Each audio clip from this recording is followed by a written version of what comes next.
최근 어린이집 아동학대 문제로 많은 국민이 충격에 사로잡혔는데요. 아이를 어린이집에 보내야 하는 부모님들의 마음은 더욱더 무거울 거라 생각됩니다. 이런 때일수록 내 아이를 믿고 맡길 수 있는 어린이집을 선택하는 부모님들의 현명한 판단이 필요한 때입니다. 오늘 어린이집 길라잡이에서는 어린이집의 역사, 그리고 어떤 유형의 어린이집이 있는지에 대해서 살펴보도록 하겠습니다.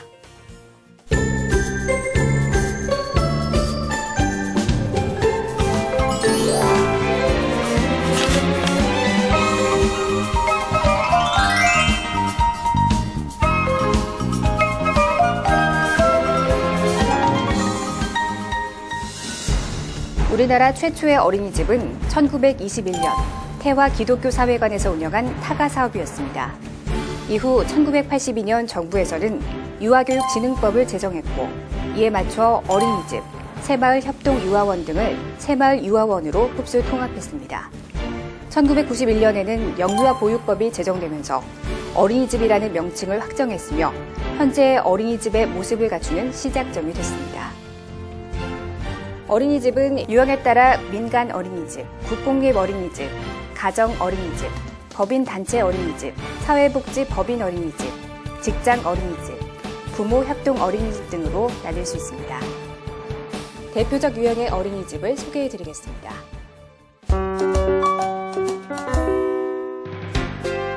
국공립 어린이집은 부모님들의 선호도가 가장 높은 시설인데요. 육아정책연구소에 따르면 국공립 어린이집의 이용자 만족도는 매년 증가하는 것으로 나타났습니다. 교사, 먹을거리, 안전관리 부분의 만족도가 높았습니다. 나라에서 어떤 국공립 어린이집을 위탁을 하고 또 그런 것들 지도 점검을 훨씬 더 자주 받다 보니까 국공립 어린이집에서는 영유아의 이익을 최우선으로 하는 그런 보육 현장을 필수뿐이 없다고 생각을 합니다. 그리고 국공립에 있는 교사나 교직원들은 그런 국공립에 대한 다니고 있다는 거에 대한 자부심도 자긍심도 많이 가지고 있어서 어떻게 하면 좀 더 아이들한테 그 엄마로서의 역할을, 엄마 같은 역할을 할 수 있으며 또 교사로서의 어떤 아이들한테 교육과 보호까지도 다 함께 할 수 있는지를 항상 연구하고 있습니다.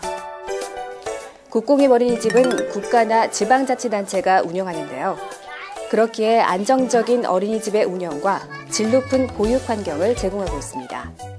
공공기관에서 어린이집 운영비를 지원하기에 학부모 부담금도 저렴합니다.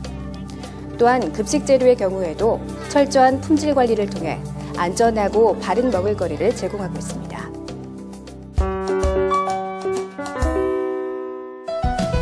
육아정책연구소에 따르면 직장 어린이집에 대한 부모들의 만족도가 다른 유형의 어린이집에 비해 가장 높은 것으로 나타났습니다. 직장 어린이집이 어떤 특징을 가졌는지 살펴보겠습니다. 등원 시간이 되자 부모님들의 손을 잡고 아이들이 등원하기 시작합니다. 교실 앞에서 아이와 인사를 하고 부모님은 출근합니다. 직장 어린이집이기에 볼 수 있는 풍경인데요. 퇴근하고 저녁에 집안에서 아이랑 보내는 시간이 짧은데 출근하는 시간 동안 그리고 또 퇴근하는 동안에도 아이랑 함께 할 수 있으니까 그게 제 입장에서는 큰 장점입니다. 이곳의 특징 중 하나는 공학이라는 직장의 특성 때문에 365일 어린이집이 운영된다는 점인데요. 이처럼 각 직장 어린이집은 수요자의 요구에 맞춰 탄력적으로 운영되고 있습니다. 어느 직장 어린이집이나 다 그 사업장에 맞춰서 운영이 되고 있잖아요. 근데 저희는 또 인천공항이라는 그런 사업장 특성상 365일 운영되는 게 조금 제일 다른 점 같아요. 직장 어린이집처럼 이렇게 긴 시간 맡아주거나 좀 부담 없이 이용할 수 있는 곳이 없었다고 하면은 이제 퇴근 시간마다 이제 그때 임박해서 이제 전화를 해서 항상 이제 사정을 해야 되거나 친구들 보면 주변에 그런 경우가 되게 많거든요. 그런 점에 있어서는 제가 여기를 보낼 수 있는 게 되게 큰 장점이라고 생각합니다. 직장 어린이집은 우수한 보육 프로그램을 개발하기 위해 노력하고 있는데요. 공항 꿈나무 어린이집은 연령별 보육과정 연계를 위한 실천적 프로그램으로 고용노동부 장관상을 수상했습니다. 표준 보육과정과 누리과정이 0일세, 2세, 3, 5세 과정으로 이렇게 다 정리가 되어 있어요. 근데 교육 현장에서도 그런 연계를 실천하고 있는지가 약간은 좀 부족하다는 생각이 들어서 저희 이번 연구를 통해서 연령별로 연계 있는 수업이 이루어지도록 그렇게 했던 프로그램입니다. 만 2세 쌓기놀이 프로그램은 크리스마스 트리를 따라 쌓아요인데요.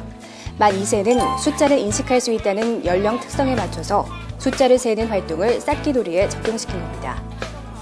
우리 아이들 예쁜 트리도 만들고 숫자도 차근차근 잘 세어나갑니다. 두 번째는 만 5세 활동, 별주부전 마당극인데요. 만 0세부터 4세까지 다양하게 익힌 표현 방법을 통합해 마당극으로 표현하는 겁니다. 소리, 노래, 움직임 등을 통해서 우리 아이들 마음껏 노래도 부르고 춤도 추며 끼를 발산합니다.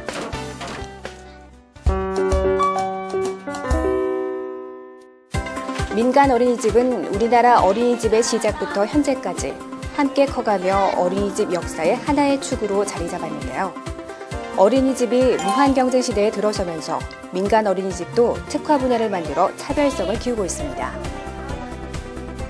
과천에 위치한 민간 어린이집.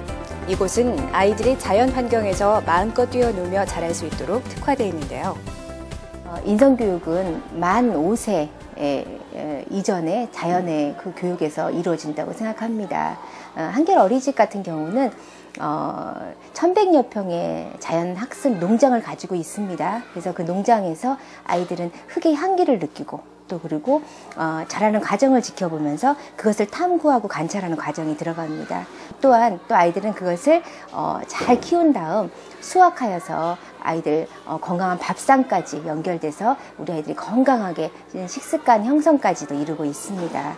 이런 활동을 통해서 아이들은 오감각 기르기 활동을 하게 되고요. 그리고 아이들은 식물의 경이로움을 알게 되고요. 또 그 경이로움을 통해서 사랑하는 방법을 아이가 배우게 됩니다.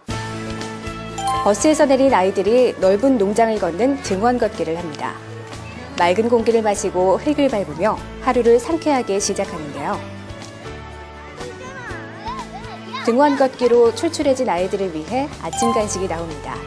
고구마와 돼지 감자차입니다. 노랗게 잘 익은 고구마를 정말 맛있게 먹는데요. 간식으로 나온 음식들은 어린이집에서 직접 키운 친환경 농작물입니다.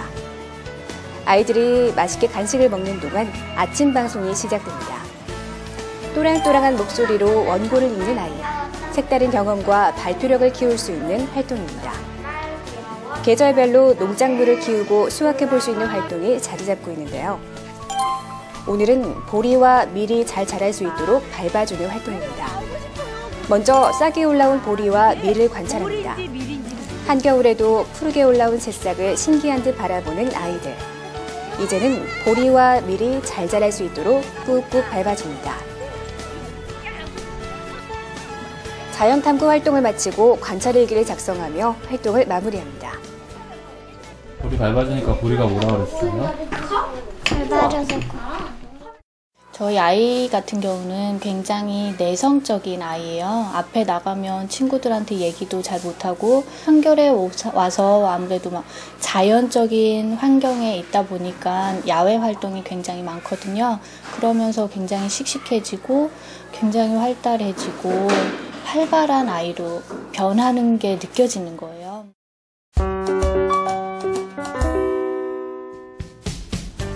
가정 어린이집은 전국 어린이집의 절반 이상을 차지할 정도로 그 비중이 큰데요. 수용 원화가 20명 이하이기 때문에 가족 같은 분위기에서 어린이집 생활이 이루어진다는 점이 특징 중 하나입니다. 그리고 전국적으로 가장 많이 분포되어 있기에 가정과 어린이집이 가깝다는 이점이 있습니다. 실제로 많은 가정 어린이집이 아파트 단지 내에 설치돼 있어 등원 부분에 있어 학부모의 만족도가 높은 편입니다.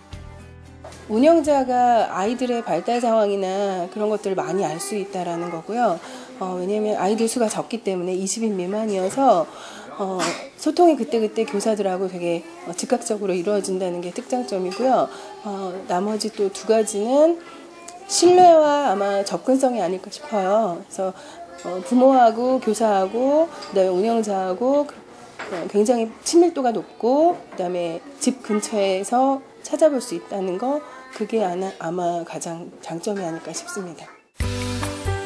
수요자의 요구에 맞춰 어린이집의 유형도 다양해졌는데요. 어린이집에 대한 선택폭이 커진 만큼 내 아이에게 맞는 어린이집을 고르는 학부모님들의 선택이 중요하다고 생각합니다. 어린이집을 고르기 전 내 아이에게 맞는 어린이집이 어떤 곳일지 심사숙고하시기 바랍니다.